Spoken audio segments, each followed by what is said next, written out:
नमस्कार, good morning. स्वागत करतो तुमचं सर्वांचं माझ्या आजच्या ब्लॉगमध्ये. तर मंडळी, आजचा आमचा प्लॅन होता की दिवेआगरला जायचं फिरायला. जाताना ट्रॅफिक लागेल म्हणून आम्ही पहाटेच निघालो. मी, अबोली, सायली, अजित आणि संकेत असे 5 जण आम्ही चाललो होतो. हळूहळू सकाळ होत होती आणि सूर्य देखील डोंगरांच्या मागून वर येत होता. खूप छान अशा सकाळच्या प्रसन्न वातावरणात आम्ही निघालो होतो. पुढे गेल्यावर 250 रुपयात आम्ही लिंबा खालून 3 गॉगल विकत घेतले आणि पेट्रोल पंपावर गाडी थांबवून गाडीमध्ये रॉकेल सुद्धा टाकून घेतलं. त्यानंतर पुढे कोकणाकडे आमचा प्रवास चालू झाला. रस्त्याने छान असे कौलारू घरं आम्हाला दिसत होते.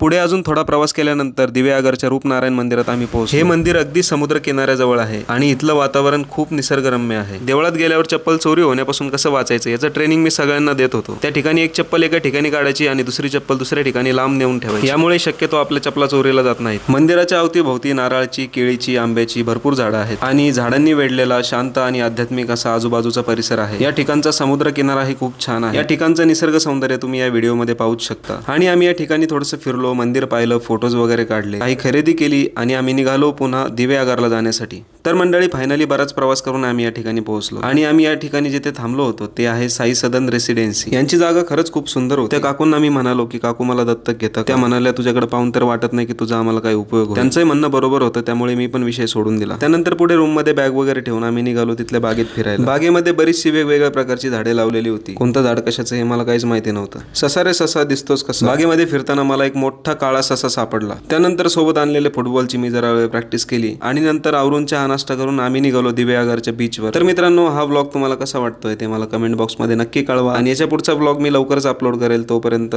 चॅनलला सबस्क्राईब करून घ्या. व्हिडिओ आवडला असेल तर व्हिडिओला लाईक करा, चॅनलला सबस्क्राईब करा आणि व्हिडिओ शेअर पण करा. चला भेटूयात पुढच्या व्हिडिओमध्ये.